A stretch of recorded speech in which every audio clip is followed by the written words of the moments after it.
ओशो एक विवादास्पद आध्यात्मिक नेता।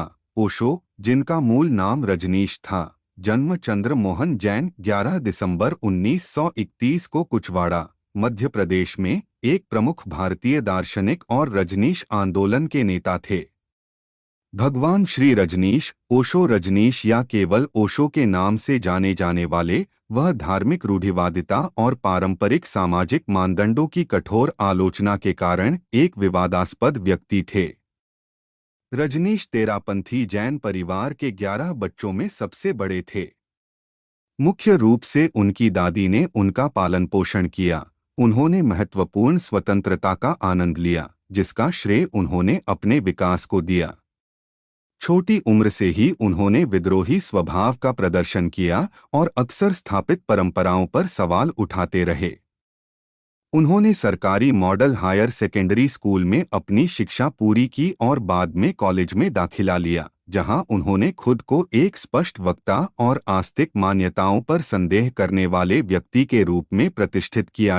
1957 में रजनीश ने रायपुर विश्वविद्यालय में दर्शनशास्त्र के प्रोफेसर के रूप में अपना करियर शुरू किया, लेकिन उनके अपरंपरागत विचारों के कारण जल्द ही उनका स्थानांतरण कर दिया गया। उन्होंने जबलपुर विश्वविद्यालय में अपना अकादमिक करियर जारी रखा और समाजवाद, गांधीवाद और संस्थागत धर्म के कट्टर आलोचक आचार्य रजनीश के रूप में पहचान हासिल की। उनके व्याख्यानों और शिक्षाओं ने मानव कामुकता के प्रति एक खुले दृष्टिकोण की वकालत की, जिससे उन्हें सेक्स गुरु उपनाम मिला।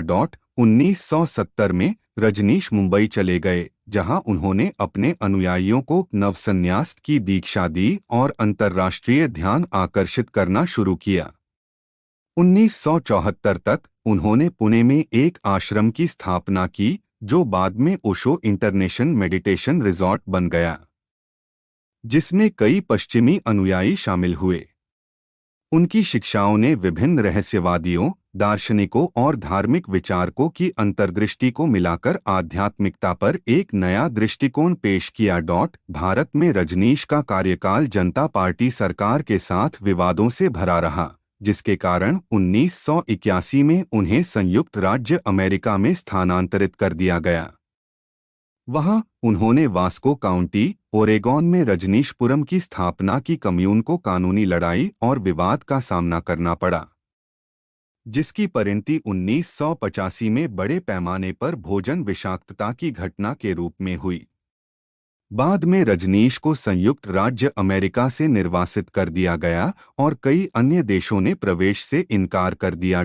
रजनीश अपने शेष वर्ष अपने पुणे आश्रम में बिताकर भारत लौट आए, जहां उन्होंने 19 जनवरी 1990 को अपनी मृत्यु तक अपने अनुयायियों को प्रभावित करना जारी रखा, जिसे आधिकारिक तौर पर हृदय विफलता के लिए जिम्मेदार ठहराया गया था। उनके जीवन से जुड़े विवादों के बावजूद उनकी शिक्षाएं वैश्विक अनुयायियों को प्रेरित करती रहती हैं।